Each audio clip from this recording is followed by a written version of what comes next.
최근 사법제도 개편을 둘러싼 논의가 계속되면서 그 어느 때보다 법원과 재판에 대한 국민적 관심이 집중되고 있는데요. 국민의 권리를 보호하고 또 사회 질서를 유지하는 중대한 기능을 하고 있는 사법제도. 그만큼 충분한 논의를 거쳐 바람직한 방향으로 개편이 이루어져야 할 텐데요. 오늘 정책 리포트에서는 바로 이 주제로 이야기를 나눠보도록 하겠습니다. 오늘 도움 말씀 위해서 법원행정처 기획조정실 기획총괄 심의관으로 계신 황인성 판사님 자리해 주셨습니다. 안녕하세요. 안녕하십니까. 법원행정처 기획총괄심의관 황인성입니다. 불러주셔서 감사합니다. 나와주셔서 감사합니다. 자, 그리고 이번 공청회 공동주관사죠. 법률신문의 박수연 기자도 함께해 주십니다. 안녕하세요. 안녕하세요. 법률신문 박수영 기자입니다. 네, 나와주셔서 감사합니다. 감사합니다. 네. 자, 먼저 황인성 판사님. 우선 이번 국민을 위한 사법제도 개편 공청회 어떤 취지로 열리게 됐는지 여쭤보겠습니다. 예. 최근 사법부에 대한 국민의 관심과 우려가 집중되고 있는 시기입니다. 국회를 중심으로 다양한 사법제도 개편 논의가 있기도 합니다. 각 논의 하나하나가 우리 사법제도에 미치는 영향이 무척 중대한 것이어서 사법부로서도 주권자인 국민의 관점에서 가장 필요하고 또 바람직하며 시급한 사법제도 개편 방향에 관한 공론회장을 마련하기 위해서 3일간에 걸쳐 공청회를 열게 되었습니다. 이번 공청회를 통해 사법부 안팎의 다양한 목소리를 겸허히 경청하고 깊이 새겨 국민을 위한 사법부로 거듭나는 자리가 되기를 기대하였습니다. 물론 행사 준비하는 실무자로서 짧은 시간에 무려 3일간의 공청회를 준비하는 게 무척 힘들기도 했습니다. 아, 그러셨군요. 아니, 판사님 말씀을 들으니까 우리 사법부의 깊은 고민 또 노력이 느껴지는 부분인데 우리 박수영 기자께서는 3일간의 그 공청회 현장을 쭉 함께 하셨다고 들었습니다. 현장 분위기가 좀 어땠습니까?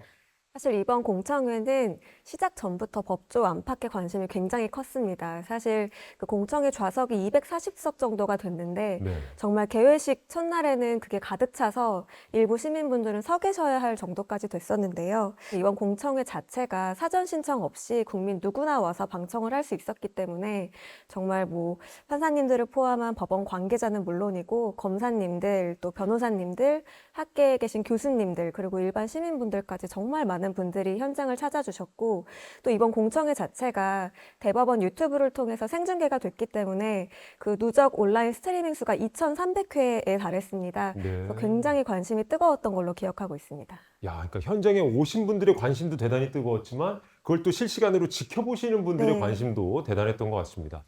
그야말로 이제 법조인들은 물론 일반 국민들도 온라인과 오프라인에서 아주 뜨거운 관심을 보였던 것 같은데 이 공청회 첫날에는 어떤 내용들이 좀 이목을 끌었습니까? 우선 첫날에는 이제 개회사로 공청회 문을 연 천대엽 법원 행정처장님의 말씀이 좀 화제가 됐는데요. 그 공청회 의미를 넥타이를 통해서 강조를 하셨습니다. 지금 MC님이 착용하고 계신 넥타이랑 같은 넥타이입니다. 그 넥타이에는 지금 세종대왕이 만든 훈민정음이 금색으로 수놓아져 있는데 이제 훈민정음의 의미 자체가 세종대왕이 백성들의 사법 접근성을 향상하기 위해서 창제를 한 걸로 알려졌는데요. 처장님께서는 이번 공청회를 그런 마음을 담아서 이제 열게 됐다고 설명을 해주셨습니다. 이야, 실은 아무거나 주워 메고 왔다고 하기엔 너무 티나게 저도 준비를 해봤는데 역시 황인성 판사님의 넥타이도 굉장히 눈에 띕니다. 예, 예. 그렇습니다. 이 넥타이는 올해 9월에 열린 세종 국제 컨퍼런스를 기념해서 한글 디자인으로 유명한 이상봉 디자이너께서 손수 만들어주신 넥타이입니다. 저도 평소 중요한 일이 있거나 또 마음을 다잡을 일이 있을 때 즐겨 착용하고 있습니다. 너무 색도 그렇고 잘 어울리십니다.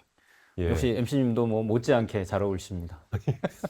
정말 훈훈한 덕담이 오가는데 우리 황인성 판사님이 좀 선물을 주셨는데 앞으로 저도 중요한 날에 이렇게 꼭 한번 착용을 하는 넥타이로 잘 사용을 하도록 하겠습니다. 그러면 이번 공청회의 시작을 알리는 개회사를 잠시 화면을 통해서 확인해 보시죠. 오늘 공청회는 저희 사법부로서는 굉장히 큰 의미를 가지고 있습니다.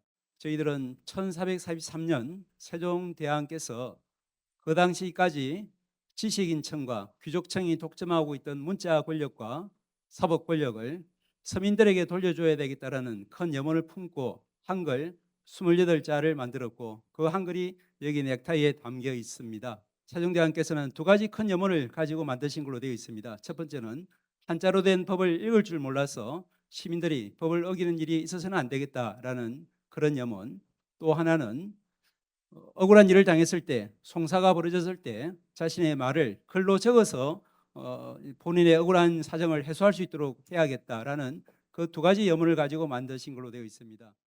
이와 같은 문자와 사법 권력 앞에 모두가 공평한 권리를 누리게 하겠다라는 마음이 잘 느껴집니다. 이번 공청회뿐만 아니라 여러 제도와 정책 등 사법부의 발걸음을 보면 세종대왕이 자주 언급이 되는 것 같은데요. 특별한 이유라도 있을까요, 판사님? 예. 조선시대에는 삼권이 분리되어 있지 않아서 임금이 입법, 행정은 물론 사법 업무도 담당을 하였습니다. 결국 세종대왕은 저의 선배 법관인 셈인 거죠. 그런데 조선왕조 실록 등을 통해 확인되는 세종대왕이 직접 하신 재판의 모습이 지금에 와서 봐도 무척 훌륭하였던 것을 저희가 알게 됐습니다. 법률을 편찬하는 입법 영역이나 죄수의 처우를 개선하는 등의 행정 영역에서도 세종대왕은 탁월한 업적을 많이 남기셨습니다. 결국 세종대왕은 그 옛날 민본사상과 애민정신에 기초하여 정의롭고 공정한 사법체제를 구현하셨기 때문에 우리 사법부가 마땅히 본받아야 할 표상이라고 할 수 있습니다. 그렇군요. 역시나 또 국민의 한 사람으로서 굉장히 뿌듯하기도 하고 또 든든하고 믿음이 갑니다. 이번 공청회에서 여러 가지 주제로 총 6개 세션이 진행이 됐는데 그중에서도 그야말로 국민 중심의 사법개혁의 정답을 찾을 수 있는 주제들 어떤 것들이 있었을까요? 예, 이번 공청회를 준비하던 때만 하더라도 가장 핫한 사법제도 개편 주제가 대법관 증언이었습니다. 따라서 세션 2개를 대법관 증언안과 그 전제로서 반드시 논의가 필요한 상고제도 개편 방안에 대해 배정하였고 마지막 종합토론에서도 그 주제들의 한 파트를 배정해서 패널들이 모두 의견을 밝히기도 했습니다. 그렇지만 다른 주제들도 대법관 증언 못지않게 우리 사법제도의 모습에 큰 영향을 미치는 것들이어서 하나같이 중요하지 않은 것이 없습니다. 정답을 찾은 주제가 있는지에 대해서 지금으로서는 확답을 드릴 수는 없지만 공청회를 통해서 다양한 정답이 있을 수 있다는 가능성을 확인했다고 생각하고 있습니다. 그렇군요. 정말 다양한 정답이 있을 수 있다. 좋은 말씀이신데요. 이번 공청회에 이름 그대로 다른 누구도 아닌 국민을 위한 사법제도 개편이 잘 이루어졌으면 좋겠습니다. 지금부터 본격적으로 4회간 이어진 공청회 사안들을 천천히 살펴보겠습니다. 박소영 기자님, 이 공청회 1일차 또 어떤 내용들이 국민적인 관심을 끌었나요? 네, 공청회 1일차에는 이제 1세션에서 기우정 서울고법 인천재판부 고법판사님이 우리 재판의 현황과 문제점을 주제로 발표하셨습니다. 발표와 토론에서는 사법제도 개편과 관련해서 최우선 해결 과제로 사실심 재판 지연 해소가 지적이 됐습니다. 국민의 삶과 가장 밀접하게 관련되어 있는 대부분의 사건이 1, 2심에서 결정이 되기 때문에 국민의 사법 신뢰를 회복하기 위해서는 재판 지연 해소가 반드시 전제돼야 한다는 내용이었습니다. 그렇군요. 자, 그렇다면 기우종 판사님의 발언을 통해 토론장의 분위기를 잠시 만나보겠습니다. 이제 성찰의 시간입니다. 변화에는 시간과 비용이 들어가고 시행착오와 낭비를 줄이기 위해 정확한 진단이 수반되어야 합니다. 안팎으로 재판 지연이 시급히 해결해야 할 과제라고 지적하고 있습니다. 월드뱅크에서도 우리나라 재판의 신속성을 높이 평가했던 것으로 기억합니다. 그러다가 어느덧 재판 지연이 해결해야 할 가장 시급한 과제가 되어버렸습니다. 미국 매사추세츠 기업인들이 주 대법원장에게 재판이 너무 느려 기업하기 어렵다고 성명서를 발표한 적이 있었습니다. 미국 각주의 재판 속도와 비교해서 최하위권이었습니다. 조사를 해보니 초등학생 아이 후견인을 정하는 재판이 길어져서 성인이 되어버린 사례도 발견되었습니다. 우리 기업이 외국 기업과 거래할 때 관할을 외국 중재재판소로 정한다는 얘기도 심심치 않게 들립니다. 재판 지연이 국가 경쟁력과도 관계 있을 수 있다는 얘기입니다. 물론 재판 지연으로 가장 크게 고충을 겪는 사람은 바로 당사자일 것입니다. 2020년대 이후의 재판 지연은 코로나19의 영향이 크다는 것입니다. 코로나19 영향으로 근무 일수가 줄고 재판 일수가 줄었으며 재판 기일에 진행할 사건 수도 줄일 수밖에 없었습니다. 사람들을 덜 모이게 하기 위한 어쩔 수 없는 조치였고 온 사회가 일상으로 회복하기를 갈망하던 시기였습니다. 한마디로 재판 시스템이 정상적으로 작동하지 않았고 그 기간이 결코 짧지 않았습니다. 정작 재판 시스템이 정상적으로 작동하지 않아 생긴 피해는 오롯이 국민인 당사자들이 감내해야 했습니다. 재난이 어쩔 수 없는 측면이 있다지만 설계나 방향이 잘못되는 등 다른 이유로 국민이 피해를 보아서는 아니 되므로 이번 공청회는 그 의미가 작지 않다고 생각합니다. 자, 토론장의 분위기를 좀 살펴봤는데요. 첫날 토론에는 재판 지연 문제가 거론이 됐습니다. 아무래도 이제 국민의 입장에서 보면 관심을 갖는 주요 재판의 진행이 늦어지는 것도 좀 답답하지만 직접 재판을 받아야 하는 입장이라면 여러모로 힘들 수밖에 없을 것 같은데 판사님, 현재 우리나라의 재판 신속도는 어느 정도 수준일까요? 예, 월드 저스티스 프로젝트라는 곳에서 조사한 바에 따르면 2016년 한국의 재판 제도의 신속도는 평가 대상 113개국 중에서 민사가 2위, 형사가 3위였습니다.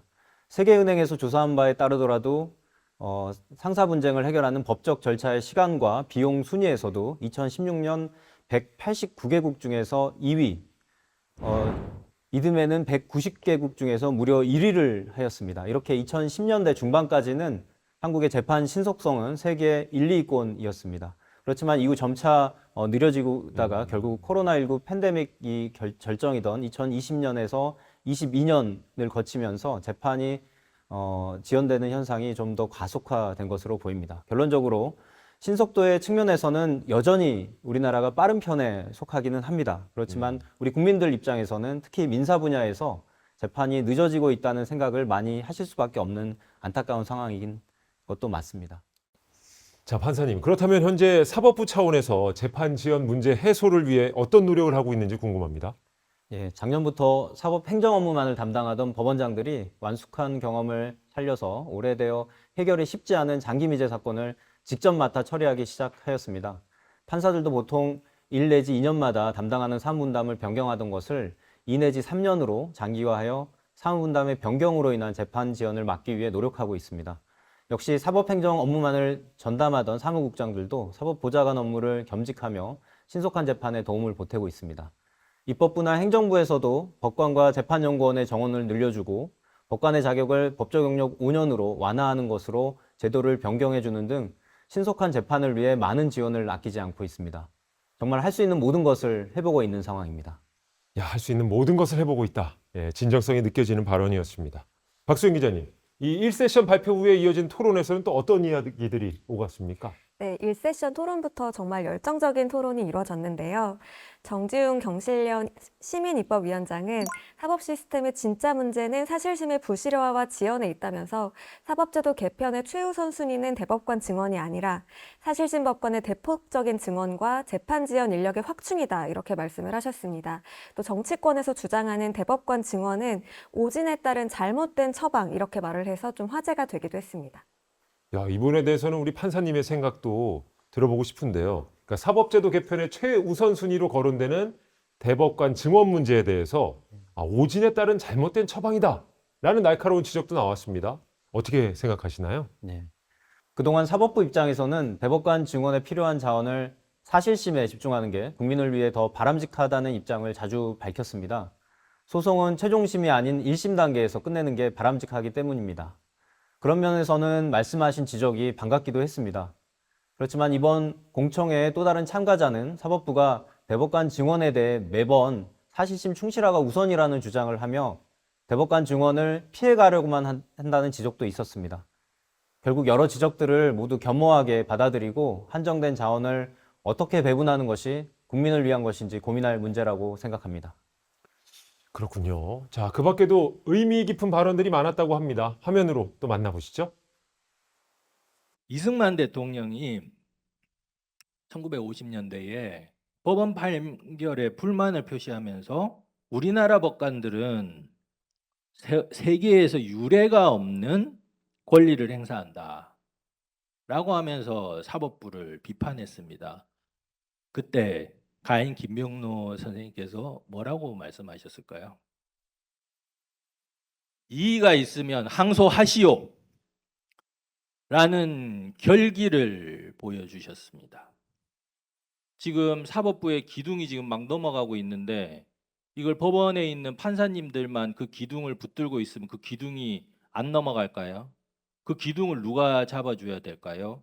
그 기둥은 우리 사법부, 대한민국 국민 모두의 집, 민주주의의 최후의 보루, 이것은 대한민국 국민이 붙들어 줘야 되는 것입니다. 자, 박소영 기자님, 이 공청회 둘째 날에는 어떤 주제로 발표와 토론이 좀 이루어졌나요? 네, 둘째 날 오후에는 대법관 증언과 사법제도 개편 방안에 대한 논의가 이뤄졌습니다. 이날도 상고제도 개편 방안은 1, 2심 강화와 함께 이루어져야 된다는 것에 공감대가 형성이 됐습니다. 또 너무 성급한 개편보다는 수기가 기반이 돼야 한다는 공감대도 있었는데요. 구체적인 대법관 증언에 대해 발표를 맡은 김도형 안산지원 부장판사는 대법관 4명을 순차적으로 지원할 것을 제안했습니다. 네, 아무래도 이번 공청회는 법조계 안팎의 여러 의견들을 좀 들어보고 국민을 위한 사법은 무엇인지 깊이 고민하기 위해 마련된 자리지 않습니까? 우리 황인성 판사님께서는 공청회 둘째 날 어떤 의견이 좀 가장 와닿으셨고 또 기억에 남으셨나요? 네. 제6세션에 참여했던 한국외국어대학교 정치외교학과 이재묵 교수님의 토론이 상당히 인상적이었습니다. 법조인이 아닌 정치외교학자의 시각에서 바라본 상고제도 개편과 대법관 증언안에 대한 여러 의견이 법조인과는 다른 신선한 자극을 주었던 것 같습니다. 특히 제가 학부 때 경제학을 전공하였는데 좋은 목적을 가지고 추진한 정책이 예상치 못한 나쁜 결과를 가져온다는 논리였습니다. 이재묵 교수님의 대법관 증언에 관한 논의에서 그러한 지적을 볼 수 있어서 관심이 더 갔던 것 같습니다. 특히 전 정부의 의료개혁과 이번의 사법개혁을 비교하면서 장기적이고 단계적인 증언 로드맵이 필요하다는 부분이 마음에 꽤 와닿았던 것 같습니다. 자, 이렇게 국민을 위한 사법제도 개편 공청회 둘째 날 현장 모습 어땠는지 화면으로 확인해 보시죠. 법조인을 넘어서 국민과 시민, 이 재판 수요자들을 설득을 해야지 개편 논의의 정당성이 확보가 되기 때문에 사실 이 상고제도 운영 실태에 대해서 보다 솔직하게 진단을 하고 구조적 한계를 적극적으로 공개를 해야 되지 않을까. 개편이나 하급심 실질화 방안도 계속 같이 논의가 되어야 되고, 그렇지 않으면 오히려 단순히 이건 정치적 의도 하에서의 뭐 상고제도 일부 그냥 개편하는 척하다가 끝난 것이 아닌가, 이런 비판을 피할 수 없다고 생각을 합니다. 또한 이런 걸 보면 대법관 증언이 정말 사법 개혁을 위해서 논의되는 것이 아니라 사실은 어떤 정치적 맥락에서만 제기되는 것이 아닌가라는 의심을 객관적으로는 충분히 가질 수 있는 상황입니다. 그렇기 때문에 사실은 정치권에서 이 문제를 제기를 하고 논의를 함에 있어서는 그런 의혹을 불식시키기 위한 노력도 굉장히 이제 같이 병행이 되어야 되는데, 사실 현재 그런 노력이 있는지는 사실 좀 의문이 있습니다. 대법관을 2배로 증원할 경우 생각해 봐야 될 문제점입니다. 이게 대한민국 헌법입니다. 헌법 102조는 대법원에 불을 둘 수 있다라고 했습니다. 불을 둘 수 있다는 말은 그 반대 해석상 불을 두는 것이 예외적인 어떤 상황이라는 걸 말하고 있습니다. 즉 헌법과 법원 조직법은 대법관의 수를 대법관 전원의 하나의 합의체를 구성할 수 있는 수준으로 예정하고 있다고 해석할 수 있습니다. 우리가 이렇게 급격한 구성 변화가 필요할 만큼 현재 상고심 접수 건수나 어떤 처리 과정에 있어서 문제가 도출되고 있는 이례적인 상황인가, 통계를 통해서 보면 지금 그런 상황은 아니지 않나, 그런 말씀을 드리고 싶습니다. 제가 뭐 그 사법의 전문가는 아니지만은 결국 기본적으로 앞에 전 세션에 제가 말씀드렸다시피 사법제도 개편의 요구가 왜 있는가에 대해서 인식의 불일치가 있는 것 같다는 생각을 했습니다. 뭐냐면은 대법원의 성격이 기본적으로 권리구제적 측면도 있고, 한국은 그다음에 헌법재판소랑 상당히 공유하는 그 정책법원으로서의 기능, 그러니까 우리가 앞에 어떤 그 상고제도 개편도 마찬가지지만은 대법관을 증원한다고 한다면은 그 증원의 목적이 무엇인가를 먼저 명확히 해야지 그 답을 찾을 수 있지 않을까 생각을 했습니다. 예를 들면은 뭐 대법원의 네, 공청회 둘째 날의 분위기를 확인해 보셨습니다. 공청회 마지막 날에는 대한민국 사법부가 나아갈 길 주제로 종합 토론이 이루어졌는데요. 자, 이 자리에서는 어떤 내용들이 좀 논의가 됐습니까? 네, 공청회 마지막 날에는 하이라이트였던 100분 종합 토론이 이어졌는데요. 알기로는 예상됐던 시간이 100분이었는데 80분이라는 시간이 넘게 180분 동안 정말 열띤 토론이 이루어졌습니다. 방금 말씀을 나눈 것처럼 대법관 증언안에 대한 논의도 있었는데요. 소부 한계 규모인 4명을 증언하는 방안과 8명을 증언하는 방안, 12명을 증언하는 방안 등 다양한 의견이 나왔습니다. 아니, 예정된 토론 시간을 80분이나 넘겼다. 그만큼 굉장히 치열했고, 또 어떤 분들은 발언 시간을 준수하지 않았다라는 생각도 해볼 수 있는데, 이 종합 토론의 사회를 우리 황희성 판사님이 직접 맡으셨잖아요. 현장 분위기가 정말 어땠습니까? 예, 워낙 그 고수들께서 모인 무대여서 저 같은 사람이 단상에 함께 있었다는 것만으로도 개인적으로 무척 영광이었습니다.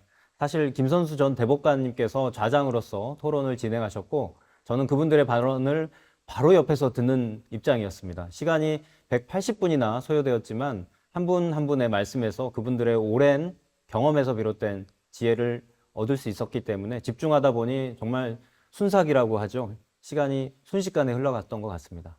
아니, 오늘 역시 두 분 말씀 워낙 잘하시고 어려운 주제를 또 국민들의 눈높이에 맞춰서 잘 소개를 해주시니까 저뿐만 아니라 함께 시청하고 계신 우리 시청자분들 역시 대담 시간이 정말 빠르게 흐른다고 느끼실 것 같습니다. 계속해서 이야기를 좀 나눠가 보겠습니다. 공청회 3일 내내 대법관 증언안에 대한 논의가 뜨거웠던 이유, 바로 국회에 제출된 개정안 때문인데요. 개정안을 보면 소부와 전원합의체 사이 대법관 12명으로 연합부를 구성한다는 내용이 있습니다.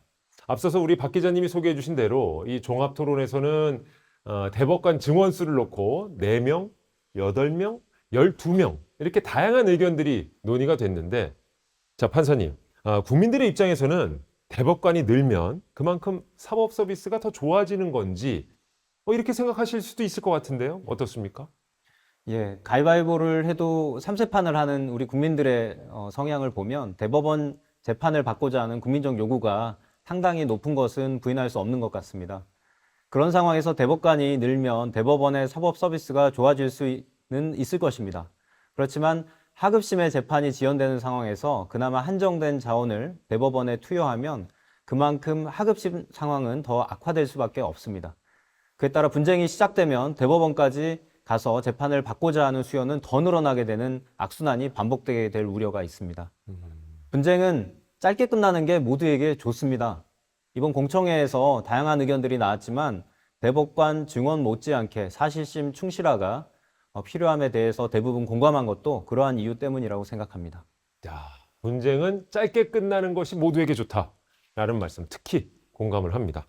이 내용과 관련해 공청회 현장에서 뜨거운 토론이 또 이어졌다고 하는데요. 화면으로 또 만나보시겠습니다. 대법관 증언이 필요하다면은 저는 우선 4인 1개 소부를 증언하는 방안을 제안합니다. 단기간 내에 많은 대법관을 증언하게 되면은 여러 가지 문제가 발생한다라는 것은 앞서 공청회에서 대부분의 전문가들이 거의 일치된 의견입니다. 그래서 여기서 것 같습니다. 그러니까 근본적인 대책은 어쨌든 하급심 강화다.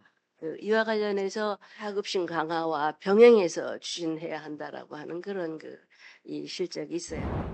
단계적으로 증언하는 겁니다. 개정 시행 후 1년 뒤에 대법관 4명을 증언해서 상고심사부를 신설하는 겁니다. 시행 3년 뒤에 대법관 4명을 다시 증언해서 대법원을 연합부 2개, 상고심사부 1개, 소부 4개 체제로 바꾼다는 안입니다. 우선 대법관 12명을 증언할 경우에 개별 대법관의 입장에서는 주심 사건 수하고 소부 사건 수가 절반으로 감소합니다. 그렇게 된다고 해도 여전히 대법관 업무, 그리고 이 대법관 증언과 하급심 강화가 배치되는 건 아니고 동시에 추진될 수 있다고 봅니다. 그래서 예를 들면 대법관 수를 2배로 증원할 경우에 대법관 1인당 부담하는 재판 부담은 덜어지겠지만 상당히 덜어지겠지만 실질적인 심리를 심화하는 데는 별 도움이 안 된다는 것이 제 생각입니다. 네, 이번 공청회가 사법제도 개편안에 많은 참고가 될 수 있을 거라고 생각을 하는데요. 자, 기자님, 종합토론에서는 또 어떤 내용들이 다뤄졌었나요? 네, 종합토론에서는 현재 논란이 되고 있는 비상계엄 전담재판부, 이른바 법 왜곡죄, 재판소원에 대한 논의도 이어졌습니다. 박은정 전 국민권익위원장님은 비상계엄 전담재판부에 대해서 배당의 외부 인사가 관여하거나 정치권에 입김이 들어오는 특정 판사가 담당한다면 사건 당사자는 사법 신뢰의 관점에서 승복에 대한 의문이 남을 수 있다고 지적을 했습니다. 그리고 차병직 변호사님도 법 왜곡죄가 신설되면 국가보안법처럼 형법 위에 이상한 구성 요건이 추가되는 정치 형법이 하나 더 탄생하는 것이라고 우려했습니다. 차 변호사는 재판 소원과 관련해서는 재판 소원을 대상으로 한 헌법적 쟁점에 대해서만 한정할 경우에 재판 소원 폭주를 막을 수 있다라는 주장에 동의하지 않았습니다. 법률가들이 모든 사건을 헌법 쟁점화할 수 있고 그렇게 할 것이라고 말씀을 하셨습니다. 또 문영배 전 헌법재판소장 권한대행께서도 우리 헌법은 헌법재판소를 유일한 최고법원으로 규정하지 않는다고 말씀을 하셨는데요. 다만 문 대행님은 재판소원 문제를 장기 과제로 논의하는 대신에 헌재 한정위원 결정이 있는 경우에는 법원의 재심 사유로 인정하는 헌법재판소법 개정을 제안했습니다. 그렇군요. 법 왜곡죄. 최근 뉴스에 등장한 용어라서 좀 낯선 분들이 많으실 것 같은데 판사님, 저희가 어떤 시각에서 판단해 보면 좋을까요? 예. 과거와 달리 최근 사법제도 개편 논의는 비상계엄 이후 진행되고 있는 여러 재판과 그에 따른 정치적 논쟁의 영역에서 촉발되고 있는 것 같습니다. 사법부가 국민의 신뢰를 얻지 못하고 있는 상황이지만 사법제도 개편은 사법부 자체를 넘어 국민에게 큰 영향을 미치게 되는 중요한 변화입니다. 문영배 대행께서도 이번 토론회에서 특정 사건에 대한 분노가 곧바로 개혁의 내용이 되어서는 안 된다라고 지적하신 것도 사법제도 개편의 중요성과 그 과정의 차분함을 강조하는 것이었다고 생각합니다. 국민들께서도 조금은 차분하고 이성적으로 최근 사법제도 개편 논의를 지켜봐 주셨으면 합니다. 아울러 제도가 그렇게 바뀌었을 경우 자신이 그에 따른 재판을 받는다면 과연 승복할 수 있을지 생각해 보시는 것도 이 논의를 제대로 바라보고 이해할 수 있는 좋은 방법이 될 것 같습니다. 그렇군요. 그리고 종합 토론이 끝난 후에 청중에게도 마이크가 넘어갔다고요? 네, 종합토론이 끝난 후에는 현장을 찾은 시민들과 질의응답 시간이 이어졌습니다. 그뿐만이 아니라 유튜브 댓글을 통해서도 질의응답이 있었는데요. 정말 국민들이 사법제도 개편에 대해서 얼마나 관심이 뜨거운지 알 수 있는 시간이었던 것 같습니다. 보니까 반가운 얼굴도 보입니다. 대법원 대학생 기자단으로 활동 중인 오정원 기자죠? 김선수 전 대법관님께 질문 드리고 싶습니다. 김선수 전 대법관님께서 대법관 증원과 하급심 강화는 배치되는 것이 아니고 병행이 가능하다라는 취지의 말씀을 해주신 걸로 기억을 하는데요.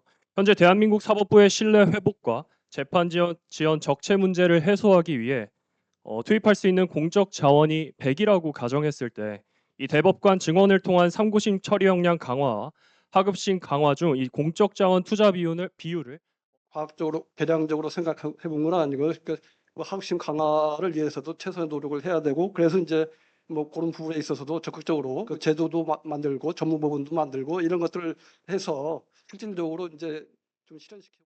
네, 최근 사법부를 향한 국민의 기대와 요구, 그 어느 때보다 크고 무겁다고 할 수 있는데요.